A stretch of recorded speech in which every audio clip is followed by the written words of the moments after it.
This man lives in the village, and today he has come to the market to buy some good things. Suddenly, he noticed a big tuna fish, and then he thought that today he would buy it and make a special recipe to enjoy.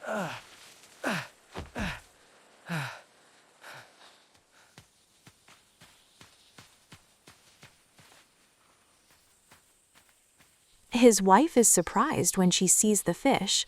Then the husband tells her, "Come on, today we will make a special recipe with this and share it with some people in need."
The husband and wife are cooking together with great joy and happiness.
Now that the cooking is finished, he is going to invite some needy and physically challenged people from the village to bring them to his home and serve them a meal.